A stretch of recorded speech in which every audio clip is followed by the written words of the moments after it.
Hello cuppycakes, welcome to my channel. இன்றைக்கி நம்ம என்ன வீடியோ பார்க்க போகிறோன்னா, நேற்று என்னுடைய வீடியோ பார்த்தவங்களுக்கு இன்றைக்கி நான் என்ன வீடியோ போட போகிறேன் அப்படின்னு தெரிஞ்சிருக்கோம். நம்ம நம்மளுடைய பட்ஜெட்டில் எப்படி கொரியாவுக்கு போயிட்டு வருது அப்படின்ற ஒரு வீடியோ தான் பார்க்க போகிறோம். வாங்க வீடியோக்குள்ளே போகலாம். வீடியோக்குள்ளே போகிறதுக்கு முன்னாடி என்னோடய சேனல் சப்ஸ்கிரைப் பண்ணாதவங்க பண்ணிக்கோங்க, லைக் பண்ணாதவங்க பண்ணிக்கோங்க, கமெண்ட் பண்ணுங்கள். என்னுடைய வீடியோஸ்க்கு வியூஸ் போகுது, ஆனால் லைக்ஸ் வர மாட்டேங்குது. ப்ளீஸ் தயவு செஞ்சு லைக்ஸ் பண்ணுங்கள். நீங்கள் லைக்ஸ் பண்ண தான் எனக்கு மோட்டிவ் ஆகி நான் இன்னும் இன்ஃபர்மேஷன் உங்களுக்கு நிறையா கொடுக்கணுன்னு ஆசைப்பட்றேன். அதெல்லாம் கொடுப்பேன். சரி வாங்க இப்போ வீடியோக்குள்ளே போகலாம். ஃபர்ஸ்ட் ஆஃப் ஆல் நான் பட்ஜெட்டை சொல்லிடுறேன். என்னுடைய கெஸ் படி, என்னுடைய பட்ஜெட் படி 2 lakhs தான் நீங்கள் கொரியாவில் போயிட்டு பிடிஎஸ் கான்சர்ட் அட்டன் பண்ணிவிட்டு ஒரு 4 or 3 days அங்கே ஸ்டே பண்ணிவிட்டு நீங்கள் ரிட்டன் இந்தியாவுக்கு வர பிளான் சூப்பராக இருக்குது. ஓகேவா? உங்களுடைய பட்ஜெட் 2 lakh இருந்தால் அதிலே flight ticket and BTS concert ticket and உங்களுடைய ஃபுட்டு அதெல்லாம் எப்படி நீங்கள் தனித்தனியாக பிரிக்கிறது அப்படின்னு சொல்லி நான் நெக்ஸ்ட் வீடியோவில் சொல்கிறேன். இப்போ எப்படி அந்த 2 lakhs நீங்கள் ப்ராப்பராக செலவு பண்ணலாம் அப்படின்னு சொல்லி நான் சொல்கிறேன். வாங்க வீடியோக்குள்ளே போகலாம். ஃபஸ்ட்டு ஃப்ளைட் நம்ம கம்மி பட்ஜெட் ஃப்ளைட்டாகவே பார்த்து எடுத்தோன்னா, இங்கேருந்து திருச்சிக்கு போயிட்டீங்கன்னா திருச்சியில் மட்டும்தான் இந்த ஃப்ளைட் கிடைக்கிது. ஸோ உங்களுக்கு திருச்சி ஈஸி அப்படின்னா நீங்கள் திருச்சிக்கு போய் நீங்கள் இந்த ஃப்ளைட் எடுத்துக்கலாம்ல, அந்த ஃப்ளைட்டில் போகலாம். ஏர் ஏஷியா அந்த ஃப்ளைட் தான் ரொம்ப கம்மியான பட்ஜெட். இப்போ உங்களுக்கு அப் அண்ட் டவுன்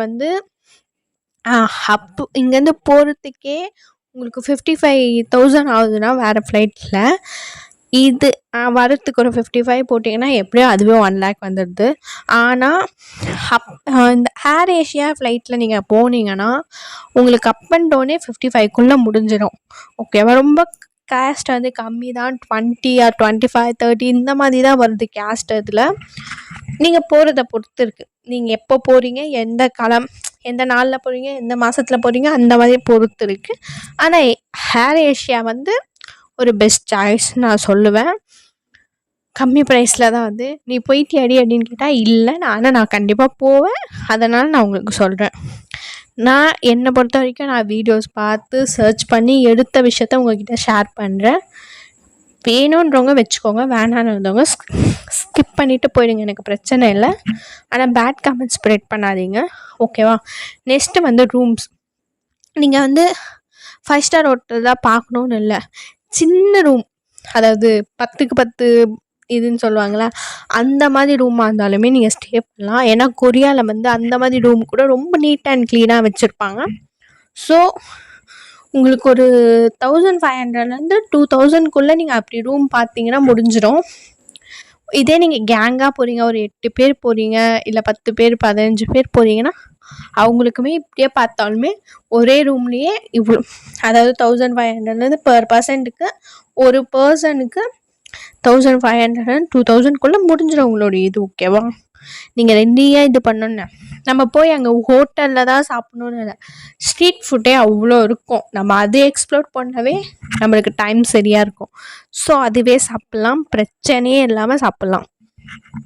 அதுக்கு அடுத்தது ஸ்ட்ரீட் ஃபுட் என்ன ப்ராப்ளம்னா, நம்ம இந்தியாவில் நம்ம நிறைய பேர் பிக்மீட் சாப்பிட மாட்டோம். ஸோ அங்கே பிக்மீட் நிறைய சேல்ஸ் பண்ணுவாங்க. சிக்கன், மட்டன், பீஃப் அப்படி தானே, பீஃப் அண்ட் பிக்மீட் தான் அங்கே அதிகமாக. ஸோ பிக்மீட் தெரியாமல் சாப்பிட்டுட்டா என்ன பண்ணுறது அப்படின்ற பிரச்சனை தான். நான் எனக்கு தெரிஞ்ச அளவுக்கு இருக்க பிக்மீட்டோட நேம் அங்கே இப்போது லைக் நம்ம ஊரில் பார்பிக்யூ, கிரில் சிக்கன் இந்த மாதிரி இருக்கிறத அங்கே எப்படி பிக்மீட் அண்ட் போர்க்கை எப்படி சொல்கிறாங்க அப்படின்னு சொல்லிட்டு நான் எனக்கு தெரிஞ்ச ஒரு 5 நேம் சொல்கிறேன். அதுக்கு மேலே எனக்கு தெரியல, நீங்கள் கூகுளில் சர்ச் பண்ணி தேடி எடுத்துக்கோங்க. எனக்கு தெரிஞ்சதை மட்டும் நான் சொல்கிறேன். அதை மட்டும் அங்கே போனால் அவங்க சொன்னால் வேணாம் அப்படின்னுடுங்க. ஏன்னா அது போர்க் நான் சாப்பிடுவேன், நான் ட்ரை பண்ணணும் அப்படின்னா தாராளமாக நீங்கள் சாப்பிட்லாம். நான் வேணாம் அப்படின்னு சொல்ல மாட்டேன். சில பேர் இப்போ நான்லாம் சாப்பிட மாட்டேன். எங்கள் வீட்டில் நான் சாப்பிட்டேன்னு தெரிஞ்சிச்சுன்னா நான் அவ்வளோதான், வச்சுருவாங்க. ஸோ நான் சாப்பிட மாட்டேன். அப்படி இருக்க பட்சத்தில் நான் சொல்கிறேன், ஓகேவா? நான் ஃபஸ்ட்டு வந்து பிக் மீட்டோட நேம் சொல்லிடுறேன். நெக்ஸ்ட்டு வந்து அப்படியே வீடியோ கண்டினியூ பண்ணலாம். ஃபஸ்ட்டு வந்து சாம்யோக்கி அப்படின்ற ஒரு டிஷ் இருக்குது. அப்படின்னா வந்து நம்ம ஊர் கில் சிக்கன், நம்ம வந்து சிக்கனில் க்ரில் பண்ணி சாப்பிட்ற மாதிரி அவங்க போர்க்கில் வந்து க்ரில் பண்ணி கொடுப்பாங்க. இதே சாம்யோங்கியில் வந்து சூப்பும் இருக்குது. லைக் நூடுல்ஸ், ரைஸ் பால்ஸ் இதெல்லாம் போட்டு சூப்பாகவும் கொடுப்பாங்க அப்படின்னு சொல்லியிருக்கு. நெக்ஸ்ட்டு வந்து பாலோகி அப்படின்றதும் வந்து லைக் நம்ம வந்து இப்போது உப்பு மட்டும் போட்டு வேக வச்சு சாப்பிடுவோம் தெரியுமா, அந்த மாதிரி கொடுக்குறாங்க. நெக்ஸ்ட்டு வந்து ஜாக்பால் அப்படின்ற ஒரு ஃபுட் இருக்குது. ஸோ அதுவும் அதே மாதிரி தான் க்ரில் சிக்கன் மாதிரி பாபிக்யூ பண்ணி கொடுக்குறாங்க. அது வந்து போர்க்கு. நெக்ஸ்ட்டு வந்து ஜேயு பாக்கியம் அப்படின்னு இருக்கு. அதுவும் ஒரு வந்து மீட், போர்க் மீட் தான். ஸோ எனக்கு தெரிஞ்சது தான். இன்னும் நிறைய இருக்குது. மோஸ்ட் ஆஃப் கொரியன் பீப்புள்ஸ் வந்து போர்க் சாப்பிடுவாங்க. போர்க் தான் அவங்க மெயின். இப்போ நம்மளுக்கு சிக்கனாக இருக்கிறதுனால அவங்களுக்கு போர்க்காக இருக்கும். இந்த மாதிரி தான் இருக்கும். ஸோ உங்களுக்கு போர்க் வேணாம் அப்படின்னா இந்த நேமெல்லாம் தெரிஞ்சுக்கிட்டு அங்கே போங்க. ஓகே. நெக்ஸ்ட்டு வந்து ட்ராவல். நீங்கள் வந்து ரிச்சு, என்கிட்ட நிறைய காசு இருக்குது அப்படின்னா நீங்கள் இங்கே ஏர்போர்ட்லேருந்து உங்களுடைய ரூம்ஸ்க்கு போகணுன்னா நீங்கள் டாக்ஸி புக் பண்ணி போகலாம். பிரச்சனையே இருக்காது. இல்லைப்பா என்னுடைய பட்ஜெட் வந்து நீங்கள் சொன்னது தான் 2 lakhs தான், அதுக்கு மேலே ₹1 இல்லை அப்படின்னா நீங்கள் வந்து பப்ளிக் ட்ரான்ஸ்போர்ட் எடுத்துக்கிறது ரொம்பவே ஒரு நல்ல விஷயம். லைக் எப்படின்னா ட்ரெயின் எடுத்துக்கலாம், பஸ் எடுத்துக்கலாம். பஸ் எடுத்திங்கன்னா உங்களுக்கு 1500லேருந்து 2000 நம்ம ஊர் காசுக்கு முடிஞ்சிடும். அதே நீங்கள் ட்ரெயின் எடுத்திங்கன்னா ஒரு 500 ஆர் 200 அதுக்குள்ளேயே முடிஞ்சிடும். இதுக்குள்ளே தான் வரும். இதுக்குள்ளேயே உங்களோட ட்ராவல் இது பண்ணிக்கலாம். அங்கே வந்து டீ கார்டு அப்படின்னு ஒன்று கொடுப்பாங்க. அதை வாங்கிக்கிட்டிங்கன்னா சூப்பராக முடிஞ்சிடும். அண்டு நீங்கள் இந்தியன் கரன்சியை வந்து கொரியன் ஓனுக்காக மாற்றணும் அப்படின்னா இங்கேயே மாற்றிட்டு போயிட்டா ரொம்ப நல்லது. இல்லை நீங்கள் அங்கே போய் கூட மாற்றிக்கலாம். ஆனால் ஏர்போர்ட்டில் கண்டிப்பாக மாற்றாதீங்க. சார்ஜஸ் வந்து அதிகமாக பண்ணுவாங்க. இங்கேயே உங்களுடைய லோக்கலில் எதுனா கடை தெரியும்னா அங்கே மாற்றிக்கலாம். இல்லைன்னா நீங்கள் கொரியாவில் போய் அதுங்கன்னு மிஷின்ஸ் எல்லாம் இருக்குது, அங்கே போய் மாற்றிக்கலாம். ஆனால் ஏர்போர்ட்டில் மாற்றாதீங்க. ஏன்னா சார்ஜஸ் வந்து ரொம்ப ரொம்ப அதிகம்.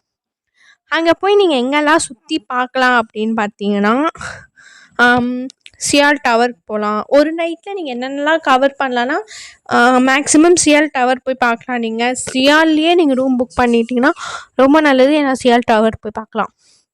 இல்லை நான் சியாலை விட்டு கொஞ்சம் முன்னால் வந்து புக் பண்ணியிருக்கேன்னா பிரச்சனை இல்லை. ட்ரெயின் இருக்குது, பஸ் இருக்குது, நம்ம எதில் வேணாலும் போய் சியால் டவரை பார்க்கலாம். நீங்கள் சியால் டவர் கீழே பார்க்கணுன்னா உங்களுக்கு அதுக்கு ஒரு கேஸ்ட் ஆகும். அதுவே நீங்கள் ரூஃப் டாப் மேலே அந்த லாக்கெல்லாம் போடுறாங்களா அந்த இடத்துலேருந்து பார்க்கணுன்னா அதுக்கு ஒரு கேஸ்ட் ஆகும். ஆனால் ரெண்டுத்துக்குமே பே பண்ணுறேன். ஃபஸ்ட்டு நீங்கள் கீழே கிரவுண்ட் ஃப்ளோரில் பார்க்கணுன்னா ஒன்றுமே இல்லை. நான் ரூஃப் டாப்பில் மேலே போய் ஓல்ட் கொரியா சிட்டியை பார்க்கணுன்னா அதுக்கு தனியாக பேக் குமார் அப்படி அவங்கள வந்து நீங்கள் பார்த்துருந்தீங்கன்னா உங்களுக்கு வந்து அது தெரியும். நெக்ஸ்ட்டு வந்து பூசானுக்கு போகிற ஐடியா இருந்துச்சுன்னா கண்டிப்பாக ஜிமினோபா கஃபேக்கு போய் பார்த்துட்டு வாங்க. ஸோ நல்லாயிருக்கும். நீங்கள் கொரியாவுக்கு போனீங்கன்னா பிடிஎஸ் தங்கின ரூம் இருக்குது, பிடிஎஸ் சாப்பிட்ட ஹோட்டல் இருக்குது. பிடிஎஸ் தங்கின ரூமை வந்து இப்போ வந்து ஹோட்டலாக மாற்றிட்டாங்க. ஆனால் நீங்கள் உள்ளே போய் பார்த்துட்டு வரலாம் அவங்க ரூமை, அவங்க எங்கே இதெல்லாம் இருந்தாங்க அப்படின்னு சொல்லிட்டு. தென் அவங்க பழைய பிகேட் என்டர்டைன்மெண்ட்டை வந்து நம்ம போய் நம்மளுடைய சைன், நம்மளுடைய signature and I love BTS, நீங்கள் பிடிஎஸை பற்றி என்ன நினைக்கிறீங்க அதெல்லாம் எழுதி வச்சுட்டு என்ஜாய் பண்ணிட்டு வரலாம். இவ்வளோ விஷயம் இருக்குது. பட்ஜெட் வந்து 2 lakhs இருந்தால் இது மட்டும் தான் பண்ண முடியும். சுற்றி பார்க்கலாம். உங்களுக்கு நீங்கள் நடப்பீங்க அப்படின்னா ரொம்ப நல்லது. நடந்து கூட போய் சுற்றி பார்க்கலாம் கொஞ்சம் தூரம். இல்லைப்பா எனக்கு முத்தி செத்துருச்சுப்பா அப்படின்னிங்கன்னா ட்ரெயின், பஸ்ஸு 2 தான் பெஸ்ட் சாய்ஸு. நான் டாக்ஸிலேயே சுற்றுவான்ப்பா அப்படின்னிங்கன்னா நீங்கள் ரிச்சாக தான் போகணும். அவங்க டாக்ஸிக்கே மினிமம் 10,000 வாங்குவாங்க. நீங்கள் ஃபுட்டுக்கு 10,000 ஸ்பெண்ட் பண்ணிங்கன்னா நீங்கள் டாக்ஸிக்கே 10லேருந்து 20 வந்து செலவு பண்ணுவீங்க. ஸோ உங்களுடைய பட்ஜெட்டை நீங்கள் பார்த்து செலவு பண்ணணும். எனக்கு தெரிஞ்ச வரைக்கும் தனியாக போகிறத விட ஒரு 2-3 பேர் கூட போனால் கம்ஃபர்ட்டாக இருக்கும், ஜாலியாக இருக்கும் அப்படின்னு எனக்கு தோணுது.